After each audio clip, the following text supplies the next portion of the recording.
दोस्तों, मोर हमारे देश का राष्ट्रीय पक्षी है जो कि देखने में बहुत ही खूबसूरत होता है। इसके रंग बिरंगे चमकदार पंख हर किसी को अपनी ओर आकर्षित करते हैं। मोर भारत के साथ साथ श्रीलंका और म्यांमार का भी राष्ट्रीय पक्षी है। मोर एक वन्य पक्षी है जो कि ज़्यादातर खुले जंगलों में रहते हैं। तो चलिए अब हम जानते हैं कि मोर के बारे में कुछ रोचक तथ्य। मोर के सिर पे कलगी बनी होती है जिसे मुकुट भी कहा जाता है, और शायद यही कारण है कि मयूर को पक्षियों का राजा भी कहा जाता है। लगभग 4.9 फीट या 1.5 मीटर बड़े पंखों के साथ मोर धरती पर सबसे बड़े उड़ने वाले पक्षियों में से एक है। मोर की 3 प्रमुख प्रजातियां पाई जाती हैं: भारतीय मोर, अफ्रीकी कांगो मोर और हरा मोर। तीनों प्रजातियां एशिया की मूल निवासी हैं, लेकिन आज आप उन्हें अफ्रीका और ऑस्ट्रेलिया के कुछ हिस्सों में भी देख सकते हैं। मोर पक्षी जमीन पर रहने वाले होते हैं और वे खेतों, जंगलों और गर्म क्षेत्र में निवास करना पसंद करते हैं। वे ऐसे क्षेत्रों में रहना पसंद करते हैं जहां से वे पौधों और पेड़ों तक आसानी से पहुंच सकें। मोरों की दौड़ने की औसत गति 16 किलोमीटर प्रति घंटा होती है तथा इनकी उम्र 10 से 25 साल तक होती है। मोर 11 अलग अलग तरह की आवाज़ें निकाल सकता है। मोर सर्वाहारी पक्षी होते हैं और वे मुख्य रूप से पौधे, फल, बीज व कीड़े मकोड़ों आदि को खाते हैं। अनाज मोरों का सबसे आम भोजन है। हालांकि मोर किसी भी खाद्य पदार्थ को खा सकता है, फिर चाहे वो कोई जानवर हो या पौधा। मोर छोटे सरीसृपों को खाते हैं, जैसे कि कोबरा, सांप के बच्चे, तितली, मक्खी और चूहे आदि। मयूर अकेले रहना पसंद नहीं करते। वे छोटे छोटे समूहों में रहते हैं क्योंकि वे अत्यधिक मिलनसार और आश्रित पक्षी हैं। एक मोरनी एक बार में 6 अंडे तक दे सकती है। मोरनी कभी घोंसला नहीं बनाती है। ये जमीन पर ही किसी सुरक्षित स्थान देखकर अंडे देती है। ये ज़्यादातर दोपहर के समय अंडे देना पसंद करते हैं। मोर की पूंछ में 200 से अधिक चमकीले रंग के पंख होते हैं और लगभग सभी पंख में बड़े बड़े आंख के जैसे धब्बे बने होते हैं।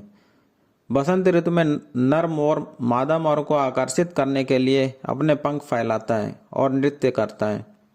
नर मोर मादा मोर के मुकाबले ज़्यादा खूबसूरत होते हैं क्योंकि नर के पूंछ पर रंग बिरंगे पंख होते हैं जबकि मादा के नहीं होते हैं। मयूर हर साल अगस्त के महीने में अपने पंख त्याग देता है और फिर उसके शरीर में नए पंख उगते हैं। आमतौर पर मयूर आकार, रंग और पंख की गुणवत्ता के अनुसार अपने साथी का चयन करते हैं। नर मोरों के केवल एक साथी नहीं होते हैं, इनके कम से कम 5 महिला साथी होते हैं। मोर पंखों को प्राचीन काल में भोजपत्र आदि में स्याही डुबोकर लिखने के लिए उपयोग किया जाता था। इनके पंखों पर क्रिस्टल की परत लगी होती है जिसकी वजह से ये अत्यधिक चमकदार दिखाई देते हैं। 26 जनवरी 1963 को भारत सरकार के द्वारा नीले मोर को राष्ट्रीय पक्षी घोषित किया गया था। मोर हवा में ज़्यादा देर तक नहीं रह सकते हैं। ये शिकारियों से बचने के लिए उछलकर पेड़ों पर चढ़ जाते हैं। हिंदू धर्म में मोर का विशेष महत्व है। भगवान श्री कृष्ण के मुकुट पर मोर पंख सजा होता था। भगवान शिव के पुत्र कार्तिकेय का वाहन मोर है। मोर पंखों को प्राचीन काल में भोजपत्र आदि में स्याही डुबोकर लिखने के लिए उपयोग किया जाता था। विश्व विजेता सिकंदर मोरों का शौकीन था। यूनान लौटते समय वो अपने साथ मोर भी लेकर गया था, जिसके बाद ही मोर पूरे विश्व में पहुंचे थे। नर मोर आकार में मादा मोर से 2 गुना होता है।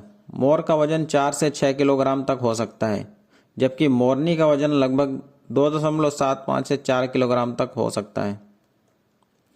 मोर पानी में तुरंत ही डूब जाएगा क्योंकि इसके पास झल्लीदार पैर नहीं है जो इसको थोड़ी देर के लिए भी तैरने में सहायता करें। एक मोर के पैरों में 4 उंगलियां होती हैं, जिनमें से 3 आगे की ओर और एक पीछे की तरफ होती है। उंगलियों की ऐसी संरचना मोर के लिए शाखाओं को पकड़ना और पेड़ों में घूमना आसान बनाती है। मौर्य साम्राज्य का राष्ट्रीय चिन्ह मोर था। चंद्रगुप्त मौर्य के शासनकाल में प्रचलित सिक्कों में एक और मोर की आकृति होती थी। कुछ लोगों का मानना है कि मोर आजीवन ब्रह्मचारी रहता है। इसके जो आंसू आते हैं, मोरनी उसे चुग कर गर्भवती होती है। तथा ये कभी भी मोरनी के साथ संबंध नहीं बनाता है। दोस्तों, मोर के बारे में ये जानकारी आपको कैसी लगी, कृपया हमें कमेंट करके बताएं तथा वीडियो को लाइक करें और चैनल को सब्सक्राइब करना ना भूलें। धन्यवाद। जय हिंद।